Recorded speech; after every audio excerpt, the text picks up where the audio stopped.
rains, it pours. And it was pouring tries in Santa Fe, but unfortunately for the Aussies, it was Los Pumas that ran away with the game. And over in Cape Town, Malcolm Marx left his mark, scoring late to seal it for the world champs. The All Blacks say goodbye to the Freedom Cup, but can they retain the Bledisloe? Bon dias and welcome to Rugby Heads, powered by the Pig Athletic Club. My name is Sione, and joining me is the Northern Suburbs Club captain from Sydney, Alex Ironside, and the former Sunnybank, former East Tigers, former Jeeps, and former Logan Saints centre, Alfonso Hortamia. Welcome, boys.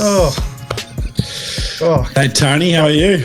Good, mate. Good, mate. Our starting prop / winger couldn't make it today, but he'll be back next week. All right, boys. A lot to unpack and a lot to cry through later in the Around the Grounds, but let's just get straight into it. Show rundown for today.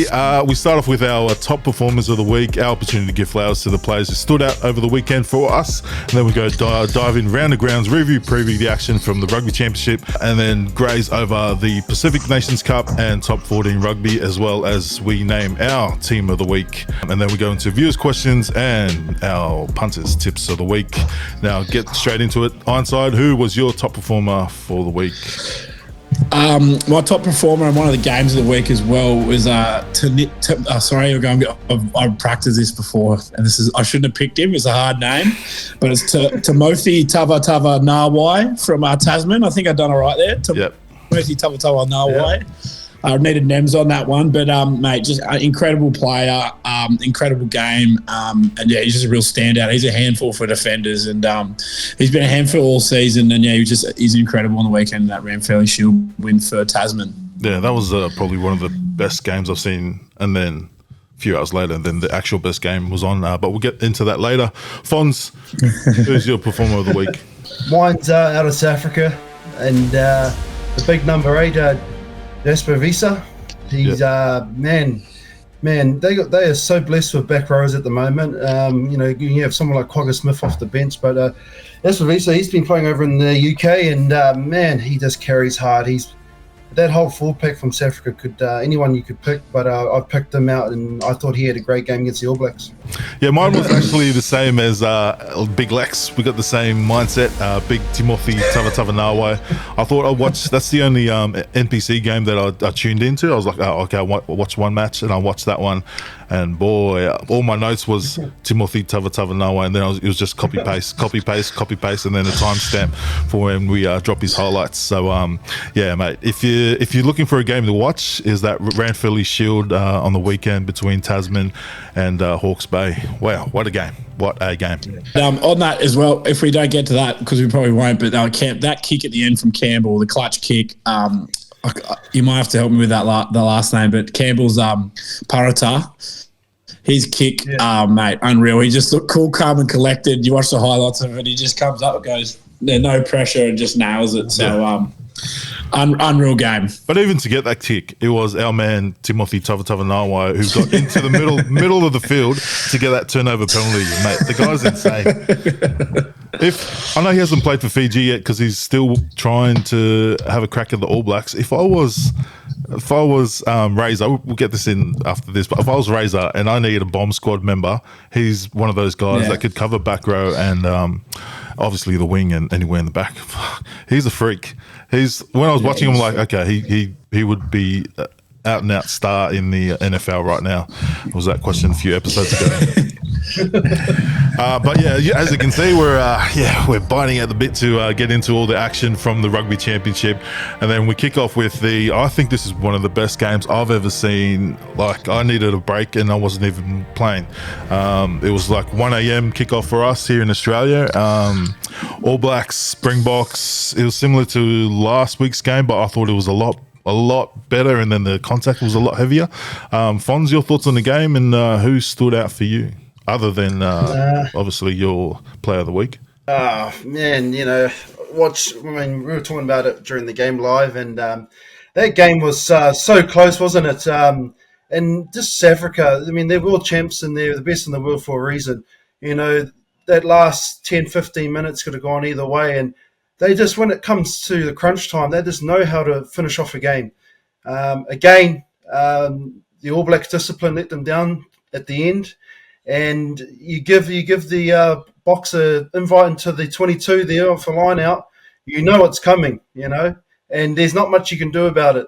That rolling more, they've done 5-3 split, 6-2 split. They've done a 7-1 last year. At the moment, South Africa, they are the best in the world, and you could just see it there in South Africa. Everyone are loving them.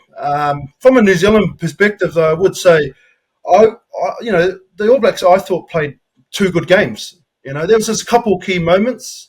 I thought where it could have swung the other way, but I think the New Zealand public can be quite proud of them, even though they've lost both games. I think they get a lot of scrutiny. They've been blessed for so long for winning those tight games, and I think the public just need to be a bit patient. I mean, that's 4 and 6 point losses in South Africa. In South Africa to the best team in the world. So I wouldn't get too upset. And you could see that they're trying to find their feet with the new game plan under Razor. But, the Springboks had 37 missed tackles in the game and still won. That just shows you, and the All Blacks didn't score a try that whole game. That just shows you the scramble and the effort from South Africa. Every time the All Blacks get close to the line, the Springboks just managed to keep them out, and hats off to them. I thought that one standout and then probably a losing side was definitely Wallace Atiti. He was pretty unreal. It's good to see just a good ball runner. Sometimes you don't get that. You're just getting it from a number 8, not so much a 6 sometimes. But his dynamic in defence and attack was good to see. But I mean, what I was happy about that game, first of all, is I'm always first one to jump down a ref's throat, as we know multiple times. But I just felt like it was a really, really well ref game. The All Blacks have always got the discipline, and they just didn't have it at that back end of that game that I thought they would. The bomb squad from South Africa, when they get these fresh legs on compared to New Zealand, you see the difference. And I just wonder when the rest of the world's going to go to this 7-1 split, 6-2 split. I think it just proves that it works. When you've got a forward pack that comes on fresh, your backs don't get as tired because you don't need the 12 doing an extra carry here and there. They can actually just play like backs. They don't have to do these extra hard yards. But, positives for New Zealand. They're probably on a different cycle to the Saffers. Saffers coming out of World Cup win. They're probably still at the top of their game. I think that Razor's going to have a bit of a headache when everyone's fit. I think there's a few guys missing. Not that I think that will make much of a difference, but I think he's going to have a bit of a headache, especially in the back row now, because I think they actually did really miss Blackadder on the weekend, even though Satiti played really, really well. I still think they missed him somehow. So do they go Blackadder, Severus and Wallace in the back row? Is that the back row for them? But, great game. That more if you're a true rugby fan, you're blowing in your pants watching that. Yeah, mate. Yeah, from the get go, as a former prop, those 2 first scrums that South Africa absolutely blew the All Blacks off. I've never seen. I think that Lomax has been the top tight head in the world the last few years, and I've never seen him get blown over that far, 2 scrums in a row. They finally made the adjustments, and then I thought it was a sort of equal battle for the rest of the game. But, mate, I thought Ox was awesome, even around the park. He kept getting him over the advantage line, always busting that first tackle. So Ox, we'll get into it probably in the team of the week, but I thought Ox was massive. And then, like you said, the guys coming off the bench came on for Jesper in the second half. Eldrick Lowe, I thought he was he didn't put up numbers on the stat sheet, but just the way he's hitting rucks, mate, he was another universal soldier. Crazy. They just keep bleeding all these kind of there's all similar, just like Peter Steph Dutoy. They're all bloody over almost 7 foot tall, and they play back row and second row. So, mate, it's crazy. And Wallace, I thought, we spoke about in the group chats before the game, how is Wallace going to do? Is he going to be a scrams? But, mate, I knew just from watching him this year, he's different. Yeah. He's sort of got that Jerome Kino about him. Just knows when it doesn't panic. He doesn't just get the ball and just run straight. He actually looks for gaps and goes into them. And but yeah, like you said, in the back row, I think that Artie's best to be finishing games, like coming off from the bench. But Fonz, what do you think that back row mix should be? Look, it's interesting because obviously Blackhead is the other one that's missing. Look, Sam Cane, he's leaving anyway at the end of the year. I'd personally, this is just my only personal opinion, I'd like to see Artie go back to 7, and Wallace to go to 8, and then Blackhead at a 6. And then you also got Dalton Papali'i as well. So, but I just think Xavier, he plays more of like a 7 type than an 8, if you know what I mean. He does carry, put on the footwork, but I'd rather see him go back to 7. He only got pushed to 8 because Kane was at 7 for so long. That's all it was. So I'd like to see that. I still want to see Artie start. I mean, you could talk about bringing Impact off the bench. On the weekend, it didn't happen again. Bowden Barrett and Perenara, they didn't get the impact I thought they could have got. And there's bugger all, Sam Derry didn't get on, and Fletcher Newell only got 7 minutes. So, you didn't get the what you want from your bench again. Yeah, we'll save the match predictions for next week. But yeah, it's a tough one. I see like Kiwi supporters like throwing the book at the boys, but I don't think they're far off. Like they were in the position to win both games, and to be that close to like Aussies, we were never even close. Probably from kickoff against the Box, and the All Blacks could have had both games. Where I still think it's sort of management of subs and maybe selections as well. I would agree with Fonz, but I think not emptying your bench in a game like that where South Africa is going to always put on players, like I feel like they're trying to make impacts through the backs, which I don't think that's always the best case, especially in a game where there's no points, no tries scored from the All Blacks. Why are they trying to make the impact through the backs and not doing it with the forwards as well? I don't know if I would have put Sam Derry on for sure, to be fair. I think he's been pretty good this whole international kind of season, and just a bit worried. Yeah, not emptying the bench makes me think they were panicking a bit. But I mean, all Kiwis panicking. All my family in New Zealand are panicking because they lost 2 games to South Africa. They lost by 6 points on the weekend and looked pretty good in a team that's not there yet. New coach, like they're going to be scary in a couple of years' time. Come next World Cup, which is when New Zealand's always good. Yeah, and you brought up they didn't get that sort of punch or the finish that they needed, that kind of crisp finish they needed from the old heads. Yeah, because I thought Ratama, we'll get into the team of the week, but I thought Ratama was amazing. Fonz called it early in the season, and I was like, nah. But then, I see it now. But Ratama, he's unreal, and let's be realistic though.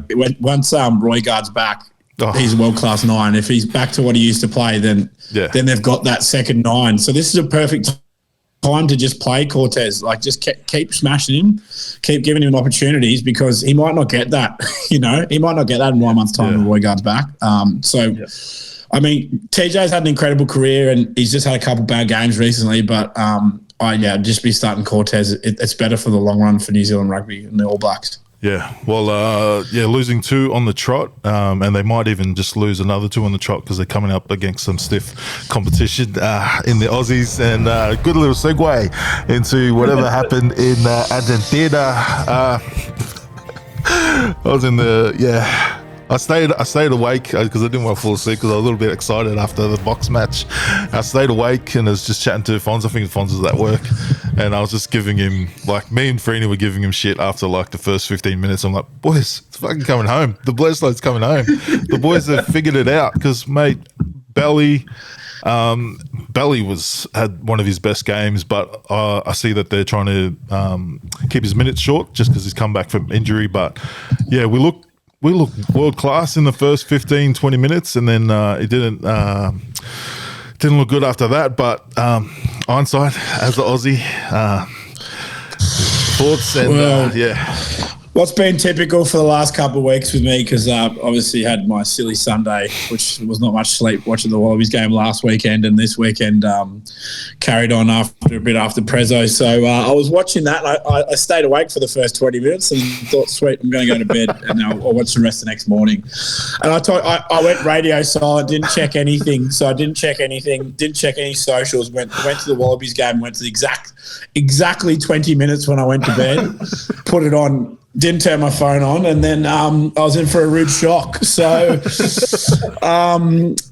look, I think I've made the New Year's resolution that I wasn't going to go hard on the Wallabies this year like I did last year. That landed me on the stand dock that you mentioned, which was nice. But look, let's take the positives. Good 20 minutes, a lot of good rugby played, but to let 67 points in as an international side against a team that's probably meant to be on your level is a fairly tough thing to come back from in a short period of time. What's the positives? We play the Lions and it's a year away, so there's plenty of rugby to be played in between. Whilst we didn't play well as a team, like you said, Belly was good. There was a few little things there that you can be positive about, but I mean, I don't really want to rattle on too much because I'll start crying. And I think the South Africans, our good friends from South Africa, would love to see the man in the white headphones cry about the Wallabies, but I've done it enough in the last 27 years, 28 years of my life. I'm not going to do it on here. Yeah, and Fonz, as an op, looking at your future opposition in the next 2 weeks, how do you think the Aussies went? Well, you know, when you were texting me that morning in the first 20 minutes, I was actually tend to agree that the Australia were looking very good. And it just fell to pieces. I just didn't know what happened. Yeah, in that 20 minutes, you must have been doing actual work, and it was just me and Freeney chatting. And then it got to a point where me and Freeney were giving you shit because you were probably scared that the Aussies have finally clicked and we're going to take the Bledisloe. And I was like, Fonz, turn your TV on, mate. Stop hiding. And then we went radio silent. Well, I didn't think that far. I just thought that they were playing some good footy, but it just looked like everyone towards the end there. It was a bit of just soul searching, wasn't it? Everyone sort of looking around and just didn't know what hit them, and it was just try after try after try. Look, it's hard to watch, and we'll speak about it a bit later in the pod, hopefully, about our domestic comp, which will roll on to Australia and New Zealand's poor performances. Well, I wouldn't say New Zealand wouldn't say a poor performance, but you could tell that we're not that we've lost a bit of physicality. We're not used to what Nems was talking about. Just contact sort of stuff. I just look at the Argentina and South Africa, and they just seem to everything's just so physical, and it's at the line, and I feel like we've lost that a bit. Yeah. I'm not too sure. I don't know about what you guys think, but just watching that Wallabies game, I actually just do not know where it just all went to pieces. I actually thought they were going to come home smoothly after half time, and then, mate, it's just try after try. Yeah, you could see it in the last 10 minutes of the first half that it was going the way that it did in the second half. With that, especially the Pablo's try, if he didn't drop that, they would have scored right before halftime. And it was sort of building, and then because it looked like the RGs figured it out, like where the holes were, and then where to just barge it, which was pretty much next to the ruck, or just go into the just quick ruck ball, and mate, they just went on with it, and we had nothing. And it got to the point where, like, because I've been in sort of these sort of rebuild teams back in club, and when the scoreboard gets away with you, like you could see the boys when you're working as a team, and then when the pressure's on and you don't know where to figure it out, you go individually, and then you see where all the boys were trying really hard, but they were trying really hard individually, both in attack and also defense. Like even Tate McDermott's try, that was all individual work. Like it was a good try, but it was all individual work. So everything fell apart, sort of thing, and then it kind of blew out in the last 10 minutes. I still think it's nothing to worry about. Like these things sort of happens when you're rebuilding, because obviously he's made a lot of changes from the last few weeks, and he's still trying to find his way. But I think it's a good thing to show the coaches that we really need our boys over in Europe. We really need them. We don't have the boys at home because at the moment we got one world class tight head, and without a world class tight head, you got no chance. And we've only got one world class tight head, and that's Anella, and he can only last 30 minutes. Like, he put his hand up to come off because he was blowing. So yeah, we need to get that fixed. And we've got some decent tight heads, like Sam Talakai's just gone to Glasgow. We've got what's his name that made one debut when he was at London Irish, and now I think he's in France as well. So there's a lot of tight heads over there that we actually need. We need. Yeah. Yeah. I think we also need some. I'm going to tread lightly around this, but I think a bloke I'd like to see now. We've seen a bit. I'd like to see him back in the Wallabies setup is Rob Leota. I think you get a bit of difference in the back row from someone like him. I think we need to work a way to get a bigger forward pack, because I just don't like. There is bigger bodies out there, and they might. Sometimes you just need bigger bodies running hard lines. And I just don't think that we bend the line enough, and guys, look really lazy around the ruck. Like you said, you pinpointed, it's just there's so many guys out there. Imagine if we had Will Skelton in a game like that. He's over there playing in France. He's an obvious person that we need. So yeah. But I think RGs still need the credit. Like, they had some guns, and they had some guns that we've never seen before. Like that number 20. He looked like a South African player. Like, he's massive and just, I think he scored 2 tries, broke the line twice as well. So long range tries. And I was just going to add, look, Argentina, they got some athletes just like South Africa. Yeah. But I look at both teams, the Wallabies and the All Blacks, and it's very Super Rugby sort of style.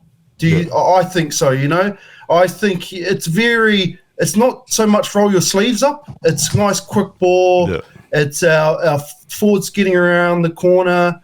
And look, we might touch on a bit later on, Sione, but I just feel like we're just not getting the quality in our domestic rugby for our international.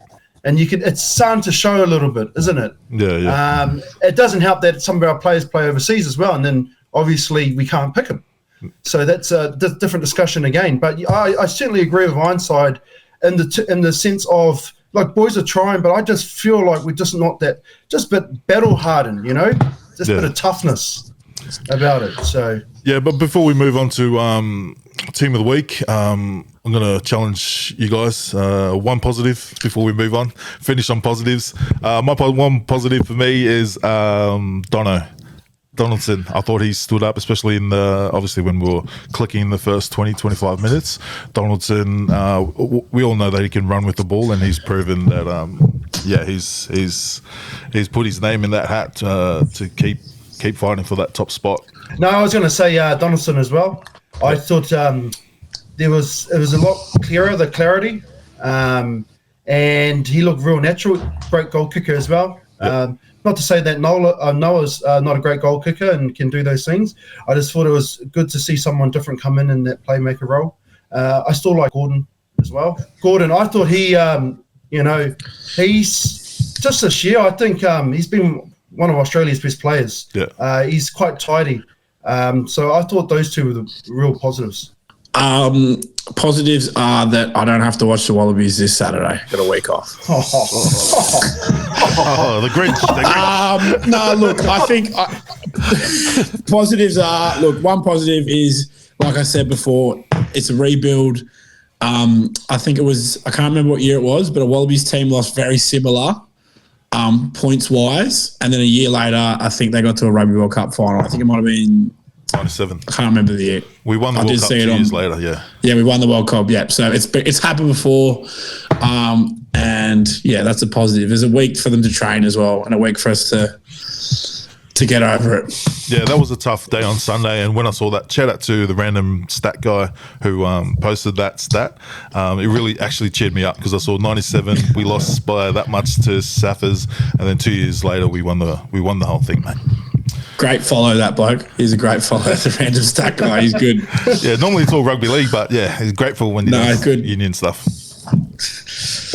Okay, now Safe to say we got some hate because we had a heap of Wallabies last week because they actually won last week. And then, safe to say there probably won't be any this week. So, stop the hate. Stop the hate. Okay, guys.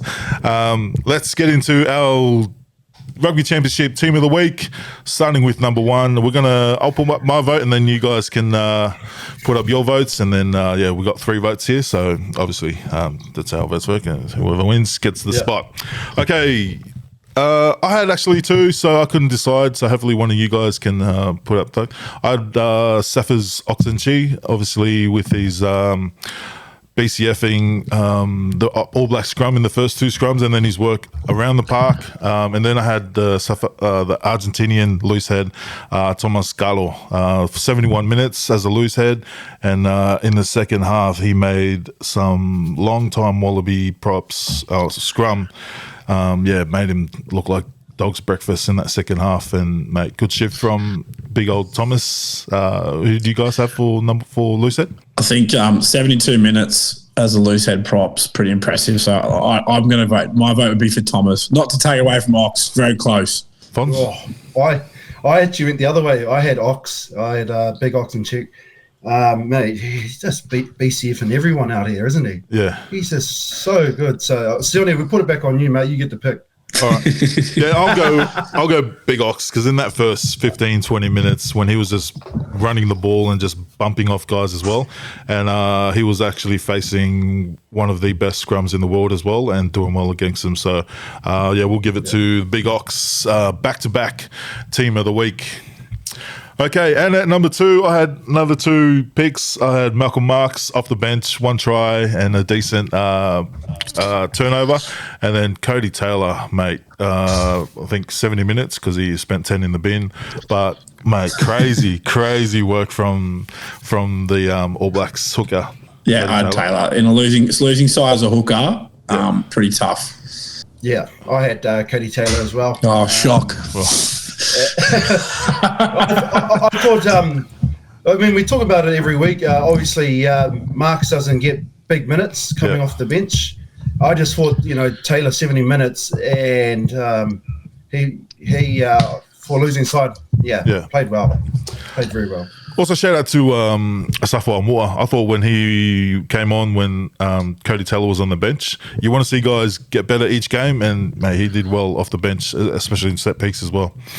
Yeah. Okay, and at number 3, I think this guy I haven't changed his name for the last few weeks. Franz Malherbe. I just love him. I just love him. Every time he just sets, I'm like, I just love him, mate. I'm not a tight head, but mate, he's what the world needs. So, lock in Franz Malherbe. And at 2, I'll name my 2 locks. I had Rua Nokia as well. Again, similar from last week. I think the first half, the box didn't really get that ascendancy at line out, but then second half, they kind of figured it out. And then they were doing so well, they kept going to him, and the All Blacks figured it out that they were going to him because he's the key line-out jumper, and even when they jumped in front of him, he still got the ball. So I'm going Rua Nokia and then Tupolvae. Mate, he's been a standout for the All Blacks. I mean, I can't disagree with either of them. Yeah, that's pretty impressive to be able to jump right where they are and still win the ball. I did notice that. He doesn't look like he's massive unit, but he doesn't look like he's that much taller, but it just seems like he's almost like a metre taller than everyone else in that line out. He must be fun to lift if you're strong enough. No, I had the exact same. I thought Tupolvae, that's the best 2 test matches I've seen him play. That first half, he stole a couple of lineouts as well. Yeah, he got 2 in the whole game. Yeah, and I wasn't too sure about the locking department in New Zealand, but I think he's proven himself, definitely. So, mate, I think he's been one of the standouts because even in the RG series, he was massive for them. So I think even, mate, something that the All Blacks could have done for the Safa game, put him at 6 and then Darry at, because they got the big bodies. But I'm not a coach anyways, but that's what I would have done, Race. So lock in Ruan and Tupolvae. And at number 6, I had Wallace Atiti. I know I know Khaleesi had an awesome game with one eye, but I think Wallace in a starting debut, mate, one of the best debuts I've seen against the world's best. Anside, did you have?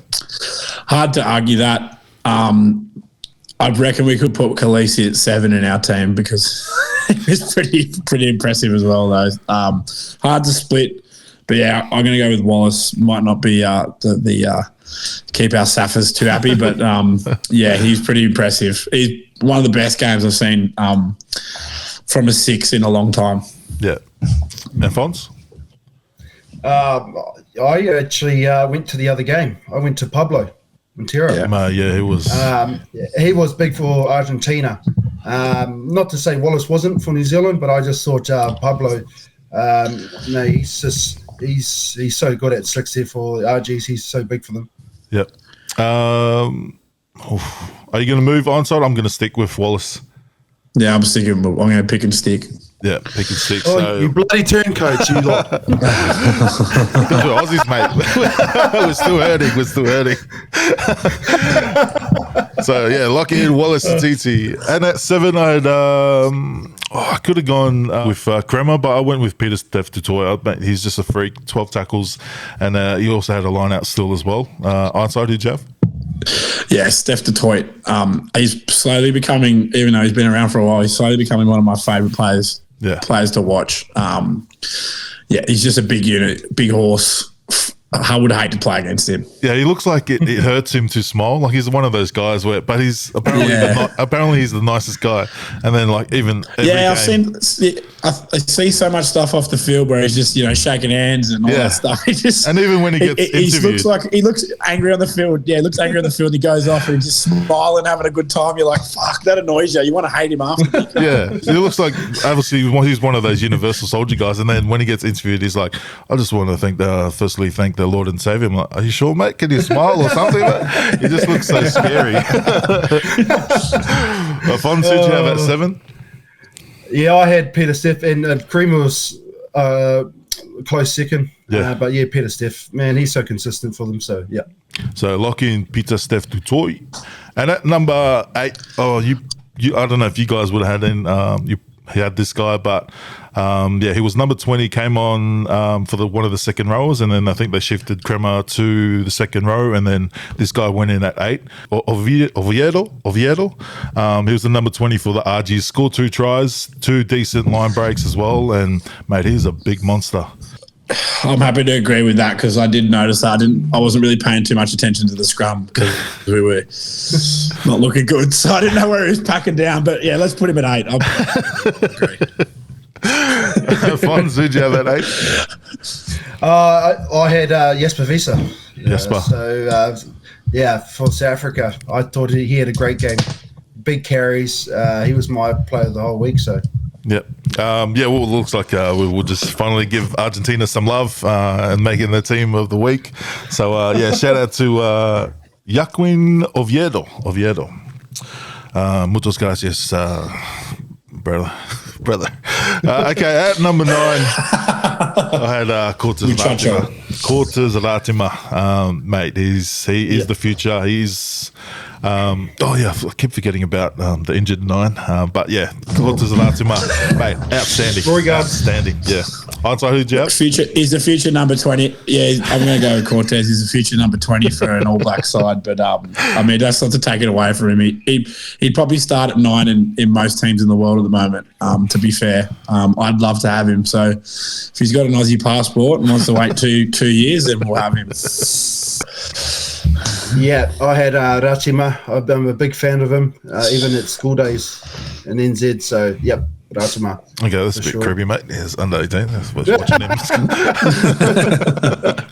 So, lucky Cortez Rachima.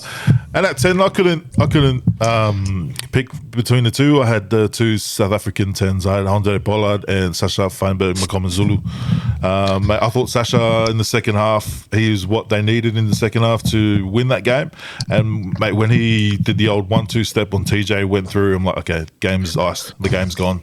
I'm going to go with the old dog. I agree with you, but I think Pollard's just set a platform for him to then he did the work to then bring them on to that. So I think he just runs a game so well, and he just sees so much, and it doesn't look like he's doing much sometimes, but he's organising the attack. It's pretty impressive. So I'm going to go with Andre. Yeah. The reason I had him was more his defense. Like, I remember that first tackle he put on in the first sort of play, the All Blacks had the ball. I had to rewind him, like, and then I'm like, holy shit, it's actually Andre Pollard that put the shot on. Fons, who'd you have? Yeah, I had the same. I had Pollard. Very different player, isn't he, from Sasha?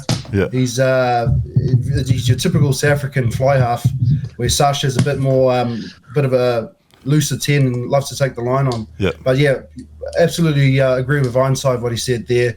He set the platform for South Africa, and he kicks his kicks too. So yeah, mate, it's insane that Springboks camp, the amount of 10s they have, and then you could see when they were doing the lap of honour, they still had Mornay Steyn in that. Is that his name? Mornay Steyn, the last 10. Whoa. He's retired, mate. He's been retired. No, he's there. He's in the coaching staff. He's in the coaching staff. And I'm like, they're just getting all the retired guys and they're keeping the whole unit, mate. Yeah. They're keeping it all together. Yeah. That's what the boys need. That's what I think the Aussies need, mate. They need the Coco boys full time in the camp. Just to get that spirit, mate. Get that spirit. Swoop, Drew, and Git should be nowhere near a professional setup, and you can clip that and send it to him. Mate, Drew, I know we won't touch it. Well, I'm not going to touch it because it was 2 weeks ago. But Drew, a former Randwick player, was cheering East on the Hill at Leichhardt when I was there, and I fucking gave him a mouthful. So, mate, those Coco boys that must be what he was talking about. Podcasting. Oh, mate. Keep them away. Get Larkham maybe back. I was actually watching the Coco show last week, and then or was it this week? No, last week. And Drew mentioned that they were giving it to him, and he had to step up for himself. Must have been you. He was talking about. All right. So we're locking in Andre Pollard. Okay, we'll go to the wings. My two wings, I had Mateo Carreras and then Cheslin Colby. Mate, outstanding. Probably could have put the other RG wing in there, but Cheslin's just a freak. Yeah, I only really wrote down Cheslin, so I don't think you could play rugby without wingers. So I don't mind. Yeah, put Cheslin and whoever you want in. You don't need wingers. Mate, for his size, I still can't believe what he can do for his size. Like, I think last week he bumped off. I forget who he bumped off, but one of the four. What's his name? Barrett. Scott Barrett. He bumped off Scott Barrett last week, and then this week, mate, when he broke through, I was like, holy, this guy. He was like, imagine playing. Like, obviously, it's hard to play against in a full rugby 15s game, but imagine playing touch footy against him before training. Fuck, I don't think I'd touch him. It was walking touch rules though before training. Fons, who did you have? I had obviously I had Colby. I don't know if you saw that last line out. He threw it in. Yeah. I thought, look at this, and they had the hooker at halfback and went straight into the maul. I thought, man, Colby, what a player he's been this year. And I actually had the other RG winger, Dalgi. Purely the fact because he played on the right wing. Instead of careers. So I had Dalgi and Colby. All right. Imagine being a winger and complaining about what wing you want to play. Yeah, I know. As if it matters. I've never understood it. I've never understood it at all. And now the vote is up to you, Ironside, either Mateo Carreras or Dalgi. Dalgi. There you go. Dalgi. You can have one for us. Right. Lock in Dalgi. He only said it because he could pronounce that name better, I think it was. Yeah, that came into it. All right. And at number 12, still haven't changed from last week, Damien Dialande. Mate, he's absolutely freak. Also, fucking gorgeous human for the ladies out there. And and Ironside, who'd you have? Mate, same thing. Even for the straight white males like myself, he's a beautiful man. So, and he's a beast. So I can't look past him. Yep. Fons? Yeah. No. 3 from 3. So, she played well. lock in Demin Diolende. And at 13, I had RGs. I have to give credit to this guy, Sinti. 1 try, 2 line breaks, and a decent try assist. Mate, this guy he doesn't look like a decent rugby player, but he's Argentina's future is bright with all these bloody guns, and it's not looking good for us, is it? Normally we could count, or like I think we all agree on that. we have a bad game against the Springboks and then go down to the All Blacks. Yeah, we can deal with that, and then we're always like, oh, at least we got Argentina.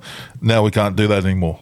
So yeah, I don't think we could do that when we play a lot of countries now, to be fair. bring back Wales, bring back Wales and Georgia. I was nervous when we were playing Georgia. I feel like I'm on the Raw Rugby. There's a lot of negativity, mate. You got to keep the positivity with the Wallabies, mate. Oh yeah, no. Don't worry, I'll edit. Oh mate, if you go back and listen to me this time last year, this is me being positive compared to that. All right, at number 315. At number 15, fullback. I had RG's fullback Juan Cruz Malia, 2 tries and 5 decent tackle busts. You guys have anyone different? Nah, he was the one this weekend.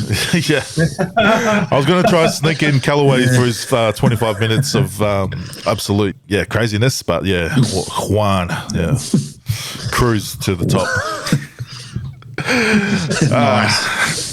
Okay, that was our team of the week. If you got anything different, then roast us in the comments again. But if you want to help us pick the team of the week, then try and send it to us through your thoughts. Okay. And then we go across to the Pacific Nations Cup. Fiji fought out a messy win over Tonga in Nuku'alofa, eventually icing it 50-19. And over in Kumagaya City, Japan put away a tough American outfit 41-24. Boys, did you catch any of the game, and anyone stand out for you guys? I watched the Fiji Tonga game. Bit sad for my Tokos in Tonga at the moment. It's looking tough, but I think positives are that it's probably not their strongest side that they could pick, and they didn't look too horrible in patches. And I think a few more professional players, and they could look okay, but they've obviously got to sort out what's going on behind the scenes. Was absolutely pissed off at God bless America for losing to Eddie Jones's Japan. I was really hoping that the Screaming Eagles would. I know they're probably the Flying Eagles, but I really wanted to beat Japan. But Eddie's got to win, so enjoy it, you prick.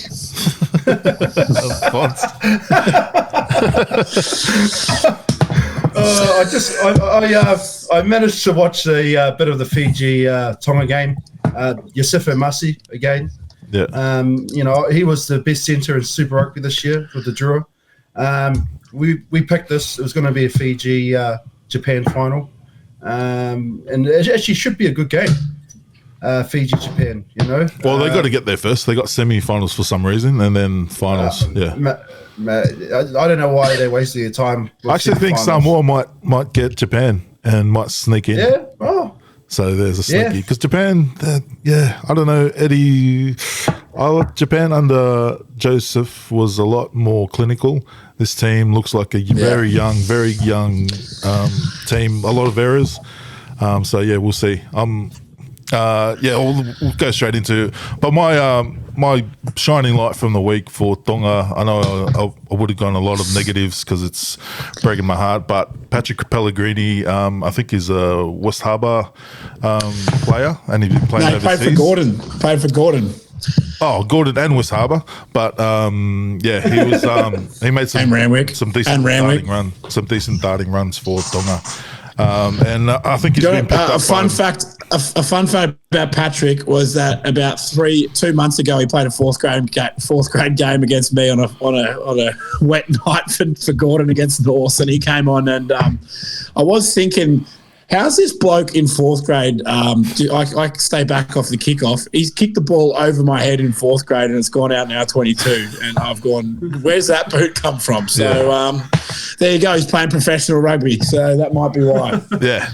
Shout out to Patrick Pellegrini. He's with Moana Pacifica for next season as well. So, yeah, got some big boots coming in next season. That's all the action from the Pacific Nations. Make sure you, I think you can watch it on Rugby Pass TV or Stan if you're in Australia. Okay, and then we go to top 14. Just kicked off the best domestic rugby competition in the world. Before I give a bit of an update, boys, whose bandwagon are you on this year?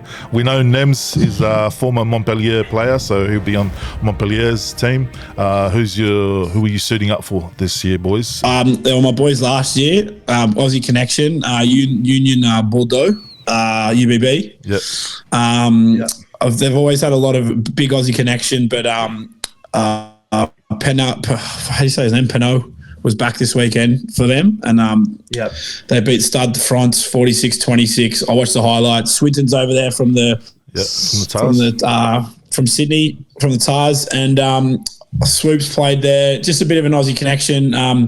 We had JB Doobie, our friend we interviewed earlier in the year, played for them as well. Good man. I think that's my team. Good wine down that region of France as well. So drank about 15 million bottles of red wine on the weekend. So got to get around the boys. Yeah, nice.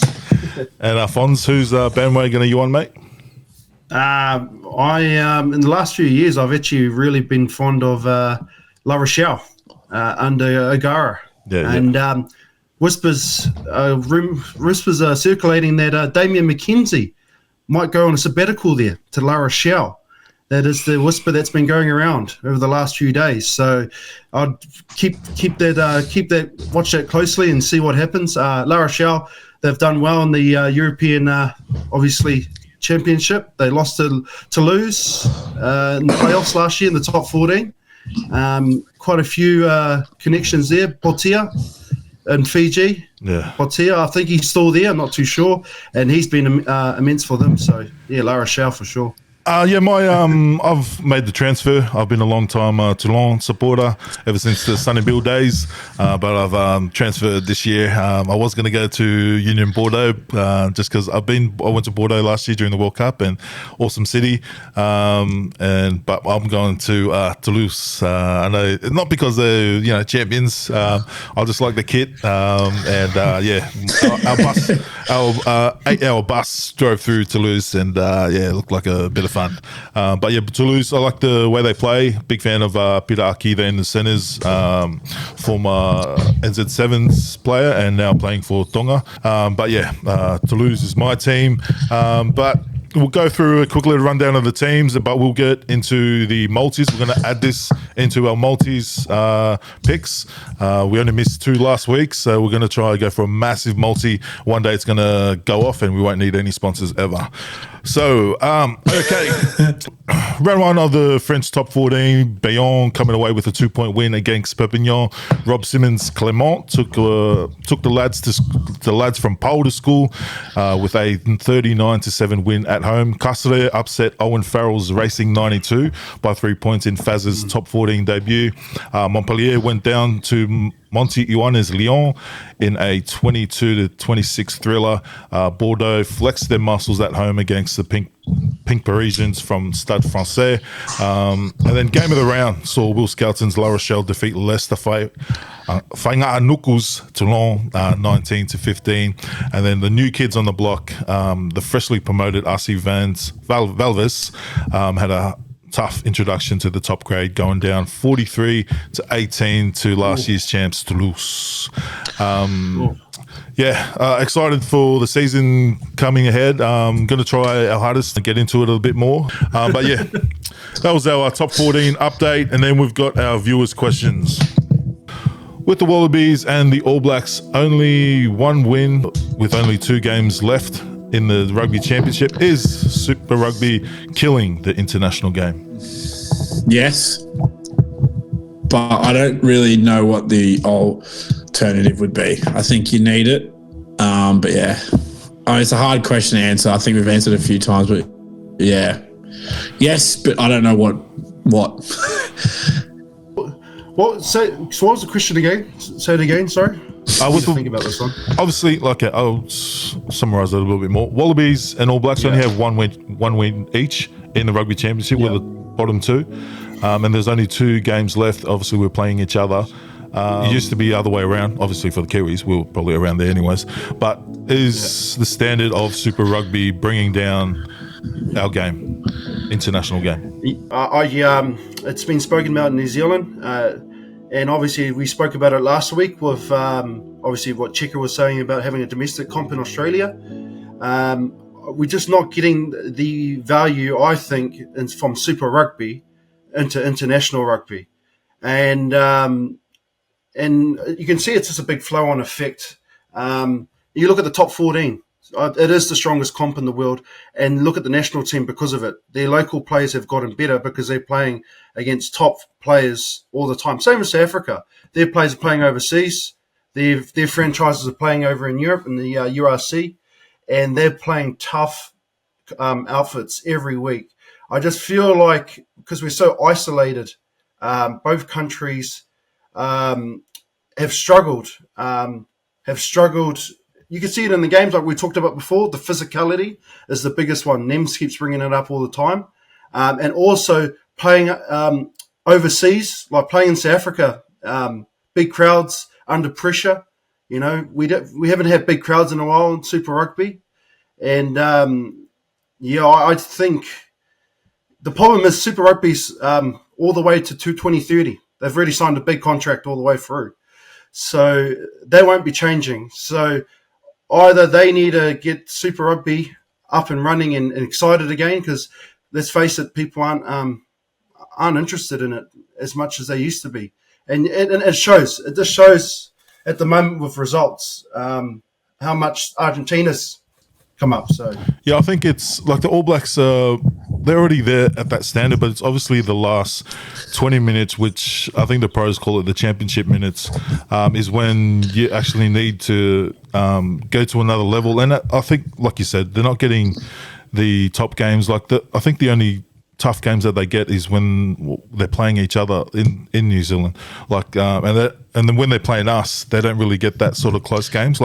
Other than when we fluke or they're having a bad day, and then they get those sort of tough tests where they're not getting it week in, week out. And I still think that we should go domestically. We need to sort our own, because we need to win. Like, fans aren't going to come if we know we're going to lose it each week. We need to win. So I think we should go domestically. But yeah, I don't think it's ever going to happen. So we're always just going to be living in a dreamland. It doesn't. I think geographically it just doesn't work in Australia though. Like, it's just too big a country. New Zealand could leave the Super Rugby and be fine because they've got an NPC comp set up. We've had the NRC in 3 different forms at some point in our lives. Like, I just don't know how Australian rugby survives without Super Rugby. It'll just have to be club, like we discussed last week. But yeah, I don't think it's ever going to happen. So us discussing it each week probably won't help, because it's never going to happen. Like John said, it's already Super Rugby is what they're going to push the way forward. But it's just how you're going to make it better. I think, though, the big thing for both countries at the moment is money. No, we just don't have the money. New Zealand and Australian rugby just do not have the money at the moment. Yeah, New Zealand's got a bit more than Australia, but they got more mouths to feed with the NPC and Super Rugby sides. Yeah. So I think it all goes back to money. Every time, a lot of people can throw out ideas, but unless you got money, you can't do anything. Yeah. Well, I reckon let the Saudis or Qatar or do something like that. Let them in. We'll take all their money. I'm happy to turn a blind eye to a lot of things. I'll take money from anywhere, honestly, and that goes for this show as well. Anyone wants to sponsor, mate, I'll happily turn a blind eye to anything. How good shout. We've got a question from a Safa. As non-South Africans, how do you guys see the All Blacks South African fans? How does it look like as a non-South African? So a bit of context, I think in Cape Town, I know throughout South Africa, there's obviously people brought up and massive All Blacks fans, especially during the apartheid era, where I think the non-whites were more connected to teams other than the Springboks. How does it look? Yeah, well, you guys got. I mean, like it's probably hard for me to comment. Like I don't know, I don't really understand what was going on in that part of the South African history. But I mean, if you got an affiliation to a team or a country, that might have been something special back in that era that made you feel some pride. I don't see a problem with that.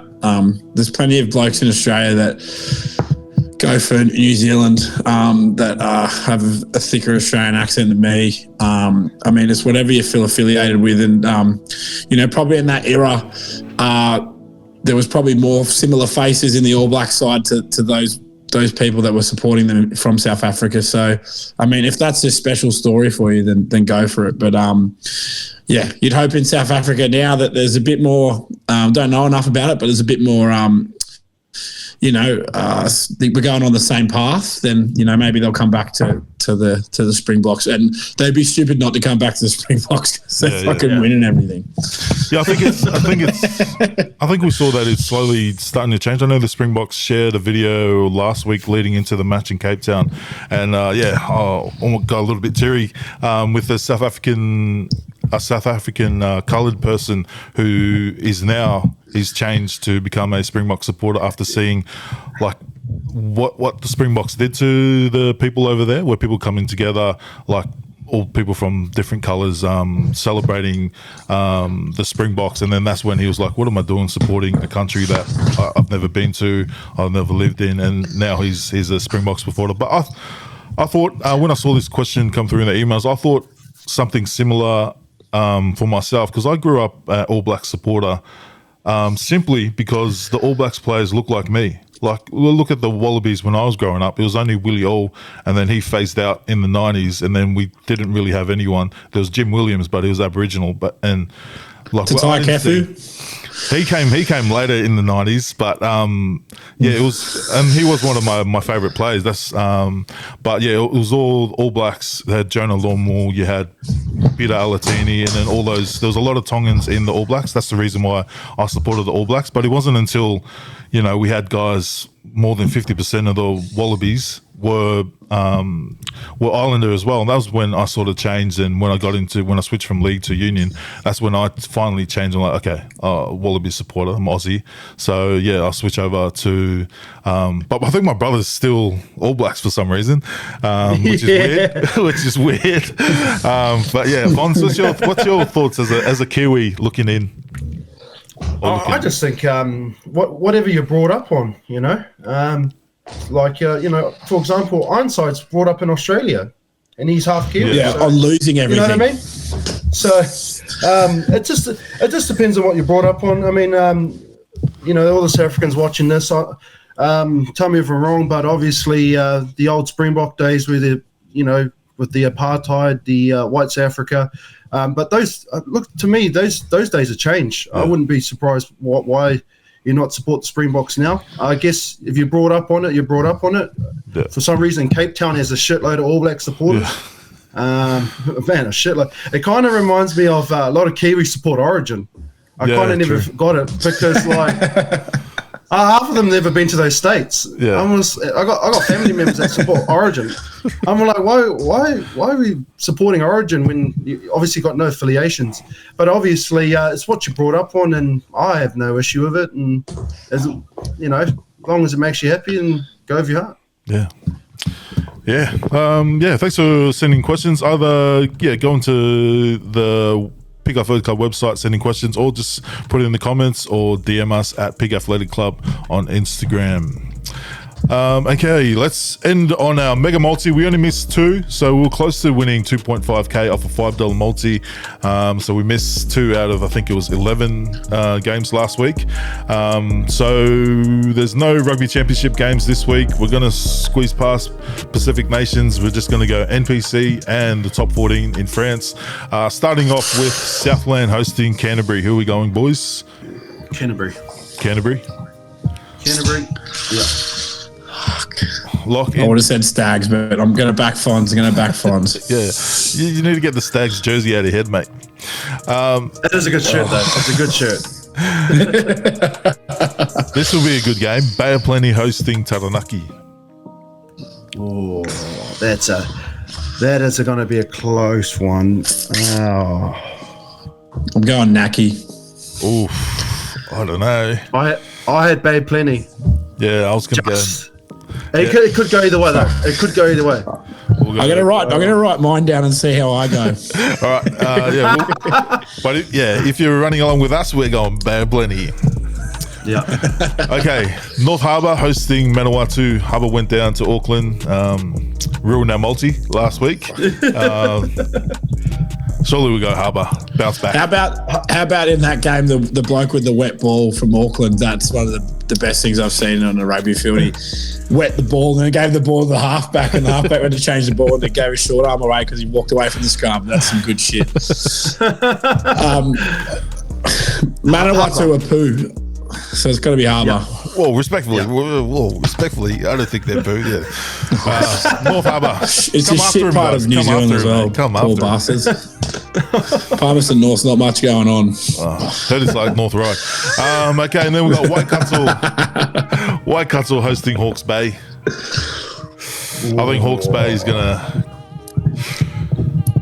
Hawke's Bay. Yeah, I think Hawke's Bay. I wouldn't be surprised if they brought... I think some All Blacks will play this week, I'd assume. Guys like Semi Penny haven't had much game time. Will play for Waikato. Luke Jacobson's another one. Ooh. He'll be playing for Waikato, I'd assume. Yeah. But I still have Hawke's Bay. They look too good. Never assume. So lock in Hawke's Bay. Then we got Counties hosting Otago.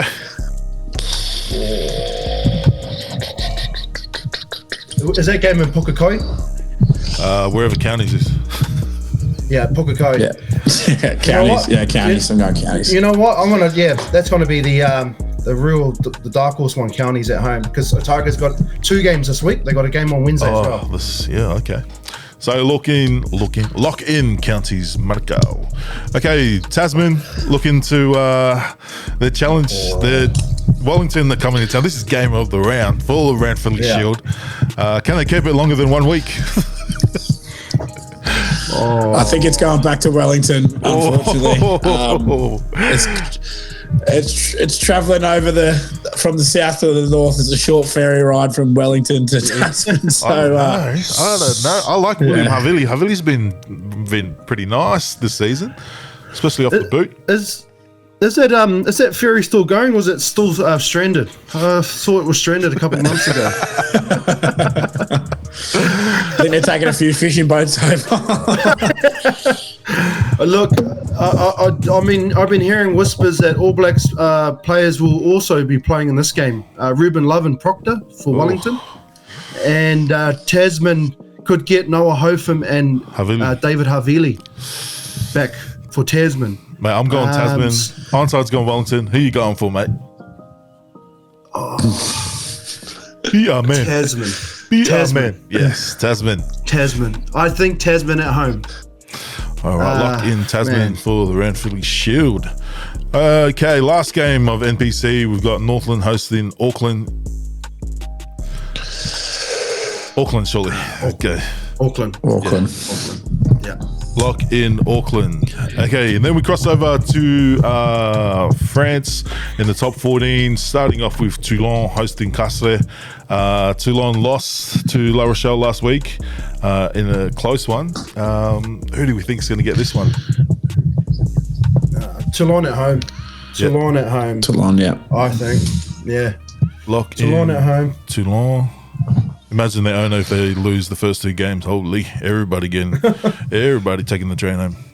Oh no, there we go now. All right, and then racing. Can they at home hosting Clermont? Clermont look good too, and they rested a few of their guns. Yep, racing get their first win under Owen Farrell. I think Clermont's going to win. I'm Clermont for sure. I'm going Clermont. Okay. If there's any French friends out there, I mean, I've been told in France that they don't send their strongest teams when they play away. Is there any truth behind that? It seems to be like home games are quite bigger for the home sides.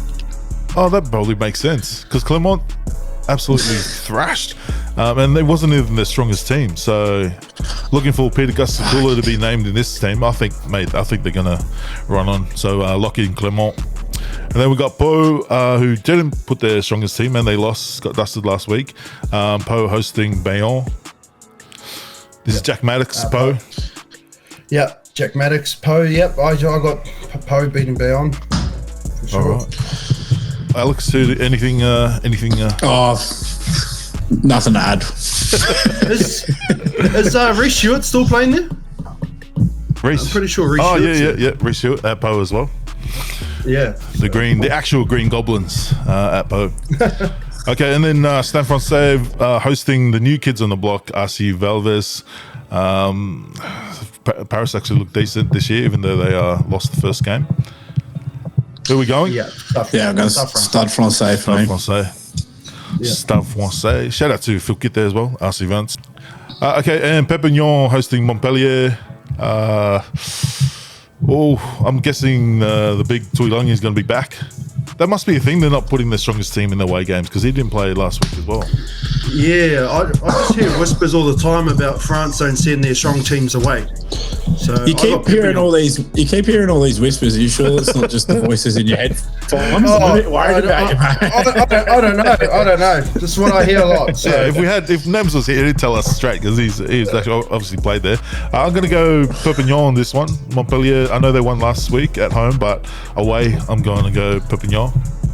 Yeah, Perpignan. Yeah, Perpignan. My spidey senses just told me that was wrong, but yeah, we'll see how we go next week. And then Lyon hosting Bordeaux. This will be a pretty good clash, but Bordeaux look unreal. Yeah, Bordeaux. UBB. Yep. I think so. Okay, we're going for Bordeaux. I think this is the only second away team to win. So lock in UBB. And then last game, Toulouse hosting La Rochelle. Like, there's a lot of games on the rounds. Well, I've been too loose the last couple of weekends, so I'm going to go with Toulouse. Yep, I'm backing that. And so lock in Toulouse. Lock in all those bets. Let's. This will be a tasty one if it goes off. So mate. Okay, boys. Shout out for the week. Who are we shouting out? Alex. Yep. Quick shout out to myself. I am wearing it right now.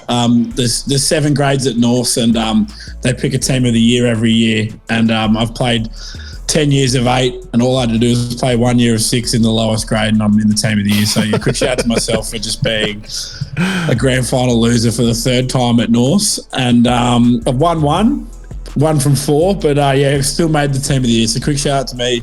And quick shout out to my body for putting up with the absolute hell I've put it through the last 2 weekends. Nice. Gotta love a self shout out, Alphonse. I'd just like to give a shout out to my old school in New Zealand, Hamilton Boys. They won the 2015 national title. They beat Nelson College. So number 6, title 6 for them, and what a great program under old schoolmate of mine, Cameron Morby. He's the coach now, so shout out to Hamilton Boys. Oh, nice. Oh, so the teams only get shout out because they win. Sad to stay away. Sad to stay away. Oh, mate. All right, man. That was a big. How many people at that game, but far out. What an atmosphere. If Nems was here, I know he would have shouted out Nudgy, his old school that beat Fonz's school for the title here in the GPS. I don't know even what they call it because I went to a soccer school. But what do you call it? What do you win? Just won a trophy, mate, and that's all. That's all you do and some memories, and that's about it. So yeah, world champs in school. Yeah, varsity as the Americans call it, varsity. And then also shout out to our Pack podcast. I know Freeney always gets annoyed when I shout out Rugby Heads on the Pack podcast, but we actually have it. We still got the Pack podcast. Comes out on Thursdays or sometimes Fridays, depending how I'm feeling. But yeah, the Pack podcast only available on Spotify and Apple Podcasts because we like to waffle on that one, and the language. Yeah, the language is not good for YouTube, so that's over on audio devices. And also shout out to Jim's Mowing down in Melbourne, wherever Nems lives. Nems, mate, we'll see you next week, and shout out to the big mana, or Tangane, sorry, not my Fiji, so Tangane. All right, boys, thanks for tuning in. Guys, thanks for listening. We'll see you next week, and up the Wallabies. Cheers, boys. Thanks, Lewis.